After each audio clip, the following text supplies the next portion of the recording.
नमस्कार, good news Bharat में आप सभी दर्शकों का स्वागत है। मैं संजीव शर्मा और आइए देखते हैं गुड न्यूज़ भारत पर आजमगढ़ की खबरें फटाफट अंदाज में।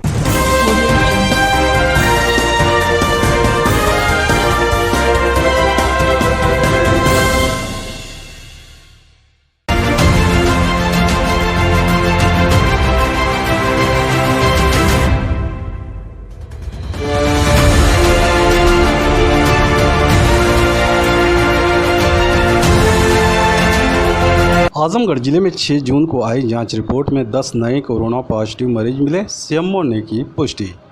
मुख्य चिकित्सा अधिकारी डॉक्टर ए.के. मिश्रा ने बताया कि पूर्व में प्रेषित सैंपल में से 10 व्यक्तियों की जांच रिपोर्ट पॉजिटिव प्राप्त हुई है। मुख्य चिकित्सा अधिकारी डॉक्टर ए.के. मिश्रा ने बताया कि जिले में अब तक कुल 17,884 कोरोना पॉजिटिव मरीज पाए गए हैं। वर्तमान समय में 421 सक्रिय मरीज हैं। 17,246 मरीज स्वस्थ होकर डिस्चार्ज किए जा चुके हैं, तो वहीं 217 मरीजों की अब तक मौत हो चुकी है। आजमगढ़ जिले के माफिया ध्रुव उर्फ कुंटू सिंह की फरार पत्नी व सहयोगी के ऊपर 25-25 हज़ार का इनाम घोषित। एसपी ने दी जानकारी।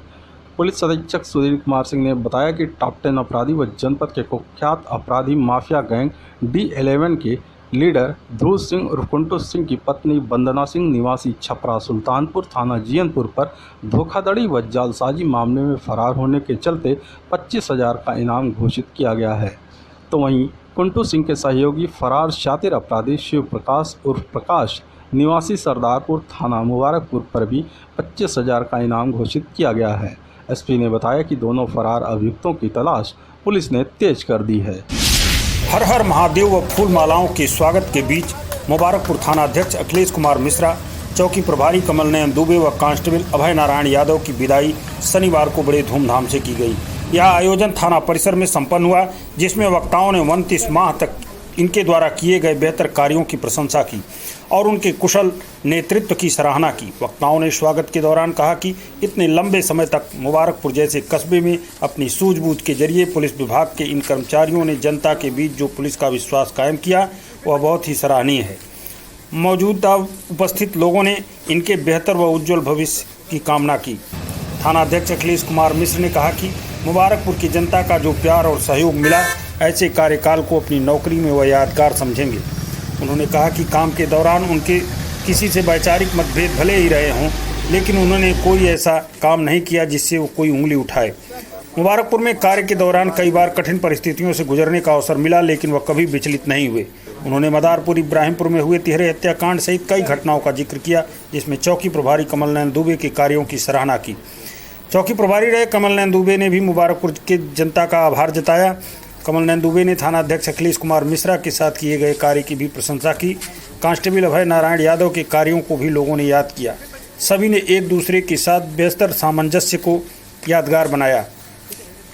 इस मौके पर वरिष्ठ एसएसआई देवेंद्र कुमार सिंह, राजस्व निरीक्षक विनय कुमार सिंह, वीरेंद्र मिश्रा, अश्विनी कुमार मिश्रा, मनोज कुमार, वीरेंद्र सिंह सहित कई लोग उपस्थित रहे।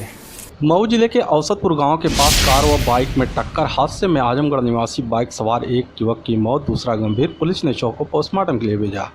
बता दें कि आजमगढ़ जिले के जहानागंज थाना क्षेत्र के टंडवा निवासी 21 वर्षीय अमरजीत सिंह अपने एक साथी 26 वर्षीय संदीप चौरसिया को अपनी बाइक पर लेकर गाजीपुर जनपद के ग्राम शिखंडी अपने गाँव की एक बारात में गया हुआ था। शनिवार की देर रात वह बारात से अपने गाँव टंडवा वापस जाने के लिए अपने दोस्त के साथ बाइक से निकला। वह जैसे ही आजमगढ़ गाजीपुर मार्ग पर स्थित चिरैयाकोट थाना क्षेत्र के पुराना पेट्रोल पंप औसतपुर गांव के पास पहुंचे कि सामने से आजमगढ़ की तरफ से आ रही एक डस्टर कार से उनकी आमने सामने भिड़ंत हो गई। भिड़ंत इतनी ज़बरदस्त थी कि बाइक पूरी तरह क्षतिग्रस्त हो गई। दुर्घटना के बाद कार चालक कार लेकर फरार हो गया। बाइक पर सवार दोनों युवक गंभीर रूप से घायल हो गए। पीछे से आ रहे गांव के कुछ बारातियों ने दोनों को ले जाकर आजमगढ़ के एक निजी चिकित्सालय में भर्ती कराया, जहां पर चिकित्सकों ने अमरजीत सिंह को मृत घोषित करते हुए दूसरे घायल संदीप चौरसिया को इलाज के लिए भर्ती कर लिया। सुबह शव के साथ मृतक अमरजीत सिंह का भाई अभिषेक सिंह ने थाना चिरैयाकोट पहुंचकर वाहन पर लगे वाहन नंबर के आधार पर मुकदमा दर्ज कराया। पुलिस ने शव को कब्जे में लेकर पोस्टमार्टम के लिए भेज दिया। आजमगढ़ जिले में कोरोना से मृत अभिभावकों के बच्चों को बाल सेवा योजना के तहत मिलेगी आर्थिक सहायता। डीएम ने दी जानकारी। जिलाधिकारी राजेश कुमार ने बताया कोविड-19 महामारी में आने वाले ऐसे सभी बच्चों जिनके माता पिता अथवा दोनों की कोविड-19 महामारी के संक्रमण प्रभाव से मृत्यु हो गई है तथा इन बच्चों के कोई करीबी अभिभावक न हो अथवा होने के बाद भी वह उसे अपनाना न चाहे या अपनाने में सक्षम न हो कि भरण पोषण, शिक्षा, चिकित्सा आदि की व्यवस्था हेतु आर्थिक सहायता प्रदान किए जाने के लिए उत्तर प्रदेश मुख्यमंत्री बाल सेवा योजना संचालित किया गया है। उन्होंने कहा कि योजना का मूल उद्देश्य महामारी में अनाथ हुए बच्चों की सारी जरूरतें पूरी करना है। इनके भरण पोषण, शिक्षा, चिकित्सा आदि की पूरी व्यवस्था सरकारी खर्च पर की जाएगी। डीएम ने बताया कि 0 से 18 साल के ऐसे बच्चे जिनके माता पिता में से किसी एक की मृत्यु कोरोना काल में हो गई हो और वह परिवार का खर्च चलाने वाला रहा हो, साथ ही वर्तमान में जीवित माता या पिता सहित परिवार की आय 2 लाख रुपए प्रतिवर्ष से अधिक न हो, को भी योजना में शामिल किया गया है। लाभार्थी अनिवार्य रूप से उत्तर प्रदेश का मूल निवासी होना चाहिए। कोरोना से मृत्यु के साक्ष्य के लिए एंटीजन या RT-PCR की positive test report, blood report या CT स्कैन में कोविड-19 का इन्फेक्शन होना माना जा सकता है। प्रदेश मुख्यमंत्री बाल सेवा योजना अंतर्गत लाभ मिलेंगे, जिसमें प्रथम श्रेणी में 0 से 10 वर्ष तक की आयु के बच्चे के वैध संरक्षण के बैंक खाते में रुपया 4,000 प्रति माह की धनराशि देय होगी, बशर्ते औपचारिक शिक्षा हेतु उनका पंजीयन किसी मान्यता प्राप्त विद्यालय में कराया गया हो। इसके अतिरिक्त ऐसे बच्चे जो पूर्णतः अनाथ हो गए हों एवं बाल कल्याण समिति के आदेश से विभाग के अंतर्गत संचालित बाल्य देखभाल संस्थाओं में आवासित कराए गए हों, उनको कक्षा 6 से 12 तक की शिक्षा हेतु अटल आवासीय विद्यालयों तक कस्तूरबा गांधी आवासीय विद्यालयों में प्रवेशित कराया जाएगा। द्वितीय श्रेणी में 11 से 18 वर्ष तक की आयु के बच्चों की कक्षा 12 तक की निःशुल्क शिक्षा हेतु अटल आवासीय विद्यालयों तक कस्तूरबा गांधी आवासीय विद्यालय में प्रवेश कराया जाएगा तथा विद्यालय की 3 महीने की अवकाश अवधि हेतु बच्चों की देखभाल हेतु प्रति माह रुपये 4,000 की दर से कुल 12,000 की धनराशि प्रतिवर्ष संरक्षक के बैंक खाते में हस्तांतरित किया जाएगा। धनराशि कक्षा 12 तक या 18 वर्ष की आयु पूर्ण होने तक जो भी पहले हो वही देय होगा। यदि बच्चे के संरक्षक विद्यालय में किसी कारण से प्रवेश नहीं दिलाना चाहते हैं तो बच्चों की देखभाल व शिक्षा हेतु तो उनको 18 वर्ष की आयु होने अथवा कक्षा 12 तक की शिक्षा पूरी होने तक 4,000 की धनराशि दी जाएगी, बशर्ते बच्चे की औपचारिक शिक्षा हेतु अनिवार्य रूप से किसी मान्यता प्राप्त विद्यालय में प्रवेश दिलाया गया हो। उन्होंने बताया कि लाभार्थी बालिकाओं की शादी हेतु 1,01,000 आर्थिक सहयोग प्राप्त होगा। इसी के साथ ही पात्र लाभार्थियों में कक्षा 9 या उससे ऊपर अथवा व्यावसायिक शिक्षा प्राप्त कर रहे 18 वर्ष तक के बच्चों को लैपटॉप, टैबलेट की सुविधा दी जाएगी। इसी के साथ ही बच्चों की अचल संपत्ति की कानूनी सुरक्षा भी कराई जाएगी। उन्होंने बताया कि आवेदन प्रक्रिया के अंतर्गत फॉर्म ऑफलाइन तरीके से ग्रामीण क्षेत्रों में ग्राम पंचायत अधिकारी या विकासखंड या जिला प्रशासन अधिकारी कार्यालय में जमा होगा। शहरी क्षेत्रों में लेखपाल या तहसील या जिला प्रशासन अधिकारी कार्यालय में जमा होगा। आवेदन फॉर्म जिला प्रशासन कार्यालय से भी प्राप्त कर सकते हैं। आजमगढ़ जिले में डीएम के निर्देश पर रोड के किनारों व नालियों की हो रही अभियान चलाकर साफ सफाई। बता दें कि जिलाधिकारी के निर्देश के क्रम में ग्रामीण क्षेत्रों में कोरोना कर्फ्यू के दौरान कोरोना संक्रमण से बचाव के दृष्टिगत कोविड-19 नियंत्रण अभियान के अंतर्गत व्यापक स्तर पर साफ सफाई एवं सैनिटाइजेशन कराया जा रहा है। इसी कड़ी में विकासखंड फूलपुर में गोरखपुर से शाहगंज मार्ग पर ग्राम पंचायत गुबहरा में नोडल अधिकारी फूलपुर द्वारा ग्राम पंचायत में मेन रोड व नाली की साफ सफाई व कूड़े का निस्तारण साफ सफाई करते हुए कर्मचारियों के माध्यम से कराया गया। इसी के साथ ही जनपद के विभिन्न ग्रामों एवं सार्वजनिक स्थलों पर साफ सफाई व सैनिटाइजेशन सफाई कर्मचारियों द्वारा किया गया।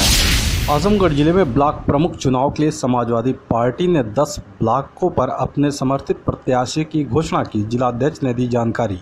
जिलाध्यक्ष हवलदार यादव ने बताया कि समाजवादी पार्टी आजमगढ़ ब्लॉक प्रमुख पदों के चुनाव में पार्टी का समर्थित प्रत्याशी घोषित की है, जिसमें ब्लॉक अहरवला से आशा देवी, ब्लॉक अतरौलिया से चंद्रशेखर यादव, ब्लॉक कोयलसा से महेंद्र यादव, ब्लॉक महराजगंज से आशा देवी पत्नी राकेश कुमार यादव MLC, ब्लॉक बिलरियागंज से गीता यादव, ब्लॉक फूलपुर से अर्चना यादव, ब्लॉक मार्टिनगंज से शिव ओम यादव, ब्लॉक लालगंज से मनोज कुमार सरोज, ब्लॉक जहानागंज से बीनस चौधरी, ब्लॉक मेहनगर से शशिकला शामिल हैं।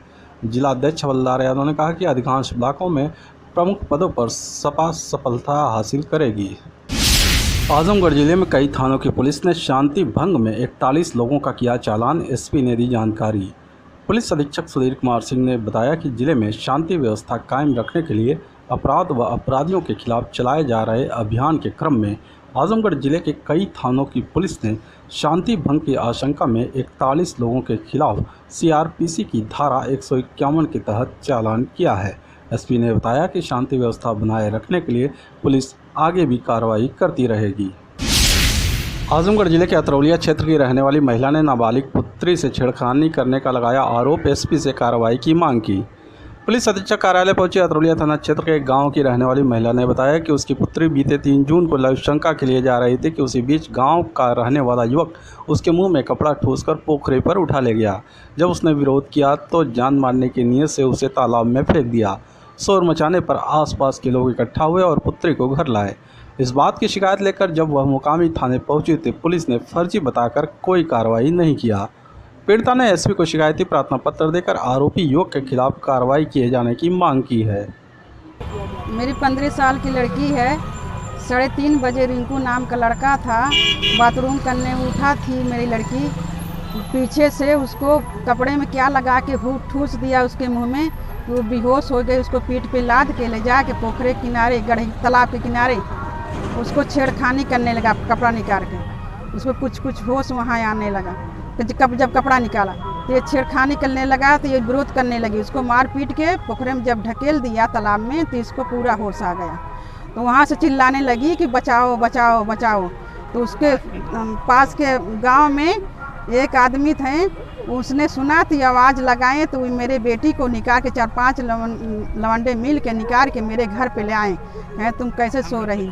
तो हम लोग को जगह आपने थाने पे दी अपने? जी जी हाँ तो थाना। क्या कहें? बोले हैं कि ये नाबालिग रिंकू नाम का लड़का है, नाबालिग है, लड़की को लेके वहाँ पर नहीं जा सकता है, नहीं जा पाएगा, नहीं उठा पाएगा, तुम्हारा काम फर्जी है। तो आजमगढ़ शहर के डीएवी पीजी कॉलेज में विश्व पर्यावरण दिवस पर संगोष्ठी का हुआ आयोजन। नुक्कड़ नाटक प्रस्तुत कर किया जागरूक। बता दें कि डीएवी पीजी कॉलेज में विश्व पर्यावरण दिवस के अवसर पर पर्यावरण संरक्षण और वृक्षारोपण का महत्व विषयक संगोष्ठी का आयोजन किया गया। इस दौरान मुख्य अतिथि के रूप में शिरकत करने पहुंचे डीआईजी सुभाष चंद्र दुबे ने कहा कि आज ग्लोबल वार्मिंग के इस दौर में वृक्षारोपण ही एक प्रभावी उपाय है जिससे पर्यावरण संरक्षण की दिशा में अनुकूल प्रगति की जा सकती है। देश के युवाओं को इसका संकल्प लेना होगा कि स्वयं तथा भावी पीढ़ियों के लिए हम पौधरोपण को एक आंदोलन का रूप प्रदान करें। महाविद्यालय के प्राचार्य डॉक्टर सुचिता श्रीवास्तव ने देश के युवाओं को यह संदेश दिया कि रोटी, कपड़ा और मकान के साथ अधिकाधिक वृक्ष लगाना भी अब मूलभूत आवश्यकताओं में शामिल हो गया है। विशिष्ट अतिथि 99 यूपी बटालियन एनसीसी के सूबेदार मेजर शीतला प्रसाद तिवारी ने पर्यावरण संरक्षण के लिए पौधरोपण को आवश्यक बताया। कार्यक्रम का संचालन एनसीसी इंचार्ज एवं रोवर्स रेंजर्स प्रभारी डॉक्टर पंकज सिंह ने किया। इस अवसर पर वृक्षारोपण एक आंदोलन कार्यक्रम की शुरुआत करते हुए रोवर्स रेंजर के कार्यक्रम प्रभारी फ्रांसु सिंह ने बताया कि पूरे जनपद में जून माह में 2100 पौधे लगाए जाएंगे, साथ ही उनकी देखभाल भी की जाएगी। कार्यक्रम में आशुतोष श्रीवास्तव, आशीष विश्वकर्मा, अमित सिंह, एनसीसी और रोवर्स रेंजर्स के कैडेट सक्रिय रूप से उपस्थित रहे और उन्होंने नुक्कड़ नाटक की प्रस्तुति कर लोगों के बीच पर्यावरण संरक्षण के लिए जागरूक किया।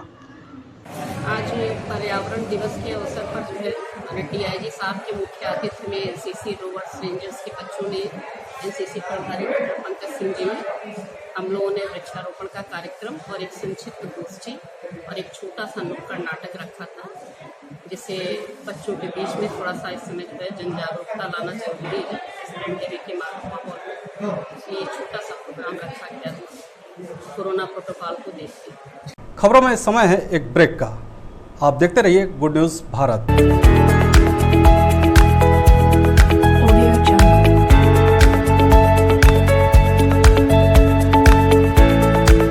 ब्रेक के बाद एक बार फिर से आपका स्वागत है और आइए देखते हैं आजमगढ़ की खबरें फटाफट अंदाज में।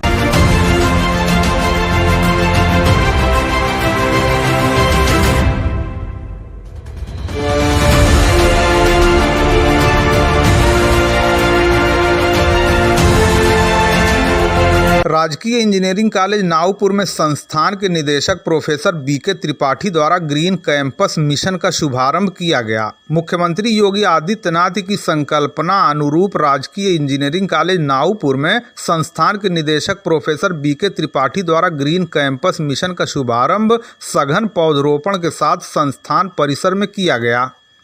इस पौधरोपण कार्यक्रम में कोविड-19 के दिशा निर्देशों को दृष्टिगत रखते हुए वृहद स्तर पर शिक्षकों, अधिकारियों और कर्मचारियों के द्वारा परिसर में पौधरोपण किया गया। निदेशक प्रोफेसर विपिन कुमार त्रिपाठी द्वारा संस्थान परिसर को ग्रीन कैंपस के रूप में विकसित किए जाने के विजन के साथ एक ग्रीन कैंपस समिति का गठन भी किया गया। इसको अगले 5 वर्ष में परिसर में अधिकाधिक पौधरोपण के साथ पौधों के संरक्षण का भी उत्तरदायित्व दिया गया। इस अवसर पर निदेशक प्रोफेसर बीके त्रिपाठी, श्रीमती आकांक्षा त्रिपाठी, कुलसचिव डॉक्टर अम्बरीश सिंह, विभागाध्यक्ष डॉक्टर तौसीफ अहमद, डॉक्टर विनीत श्रीवास्तव, विभूति नारायण मिश्रा, सुरक्षा प्रभारी डॉक्टर अनुराग उपाध्याय और सभी शिक्षकों कर्मचारियों ने वृक्षारोपण कार्यक्रम को सफल बनाने में अपनी महती भूमिका का निर्वहन किया। सीएचसी लालगंज में 74 की जांच में 39 की एंटीजन किट से हुई जांच, नहीं मिला कोई पॉजिटिव। 335 का हुआ टीकाकरण। सामुदायिक स्वास्थ्य केंद्र लालगंज के चिकित्सकों ने आज शनिवार को कुल 74 लोगों की जांच की, जिसमें 39 की एंटीजन किट से जांच की गई। इसमें कोई भी पॉजिटिव मरीज नहीं मिला। CHC in-charge doctor Manoj Kumar ने बताया कि आज 74 लोगों की जांच में 39 लोगों की एंटीजन किट से जाँच की गई, जिसमें सभी रिपोर्ट नेगेटिव प्राप्त हुई, जबकि अन्य लोगों का RT-PCR टेस्ट किया गया, जिनकी रिपोर्ट 1-2 दिन में प्राप्त होगी। उन्होंने बताया कि आज 335 लोगों का विभिन्न स्थानों पर टीकाकरण किया गया। उन्होंने बताया कि आज शनिवार को सीएचसी लालगंज, शेखपुर बछौली, शेखुपुर गांव में टीकाकरण के साथ अभिभावक स्पेशल टीकाकरण भी किया गया। सोफीपुर गेहूं क्रय केंद्र का एसडीएम पंकज कुमार श्रीवास्तव ने किया औचक निरीक्षण, दिए आवश्यक दिशा निर्देश। आज शनिवार को सहकारी समितियों के गेहूं क्रय केंद्रों में किसी भी तरह की लापरवाही न हो और किसानों को कोई समस्या उत्पन्न न हो, इसके लिए स्वयं एसडीएम लालगंज पंकज कुमार श्रीवास्तव चक्रमण किए। इसी क्रम में आज शनिवार को उन्होंने लालगंज तहसील के सोफीपुर गेहूं खरीद केंद्र का निरीक्षण किया। इस अवसर पर उन्होंने सही तौल गेहूं खरीद के किसानों को त्वरित भुगतान, खरीद केंद्रों पर रिकॉर्ड के समुचित रखरखाव और कोविड प्रोटोकॉल के अनुपालन के लिए मातहतों को सख्त दिशा निर्देश दिए। एसडीएम ने बताया कि केंद्र पर निरीक्षण के दौरान प्रभारी उपस्थित नहीं मिले। उन्होंने बताया यहां अब तक कुल 9,500 कुंतल गेहूं की खरीद हो चुकी है। उपस्थित कर्मचारियों को उन्होंने निर्देश दिया कि खरीदारी को और बढ़ाया जाए। चेवार गांव में बच्चों के विवाद में जमकर मारपीट में 2 युवक गंभीर रूप से घायल, सीएचसी लालगंज से जिला अस्पताल के लिए किए गए रेफर। देवगांव कोतवाली क्षेत्र के चेवार गांव में बच्चों के विवाद में जमकर मारपीट में 2 युवक गंभीर रूप से घायल होने से गांव में पूरी तरह हड़कंप मच गया। मिली जानकारी के अनुसार देवगांव कोतवाली क्षेत्र के चेवार गांव में शनिवार की शाम बच्चों के मामूली विवाद ने उस समय बड़ा रूप धारण कर लिया, जब इसमें बड़ों ने हस्तक्षेप किया और बात तू-तू मैं-मैं से शुरू होकर मारपीट में बदल गई। इस भयंकर रूप से हुई मारपीट में विक्की रावत पुत्र दुखी रावत और रवि रावत पुत्र बिंदु रावत गंभीर रूप से घायल हो गए हैं, जिन्हें आनन फानन सीएचसी लालगंज ले जाया गया, जहां से उन्हें प्राथमिक उपचार के बाद जिला अस्पताल के लिए रेफर कर दिया गया। घटना की सूचना पुलिस को भी दे दी गई है। घटना के बाद मौके से मारपीट करने वाले लोग घर छोड़कर फरार बताए जा रहे हैं। पुलिस घटना की जांच पड़ताल कर रही है और इसमें शामिल लोगों को गिरफ्तार करने के लिए लगातार प्रयास भी कर रही है। किस लिए झगड़ा हुई थी? झगड़ा ये हुआ था कि हम भी नहीं थे घर पे, हमारे भाई भी घर पे नहीं थे। सब लोग जो है हम लोग काम पे थे। हमारे भतीजा जो है खेल रहा था उन लोग के साथ, तो 2 लोग मिलकर मारे हैं 3-4। उसके बाद सूचना मिलने पे हम पहुँचे हैं वहाँ पे। तो हम और रवि पहुँचे हैं, तो जैसे ही पूछताछ कर रहे हैं तब तक डंडा चढ़ा दिए। डंडा चलाए हैं, डंडा चलाने के बाद हम लोग भी हाथापाई किए हैं। उसके बाद वो सब डंडा फिर के चाकू मार दिए हैं। रवि को 3-4 जगह मारे हैं, हम लोग को 3 जगह चाकू मारे हैं। गर्दन में भी मार दिए हैं, सीने पे मारे हैं, यहाँ कंधा पे मारे हैं। और रवि को जो है पीठ पे मारे हैं, पेट में मारे हैं और गोखा के मारे। जो मारे हैं हमको, उनका नाम है राजू, प्रदीप, संदीप का नाम बाला भी, बाला। संदीप और प्रदीप के बाप का नाम है हरिचंद। राजू के बाप का नाम है Baliraj. We have wings, we can fly, look at the world in the eye. We have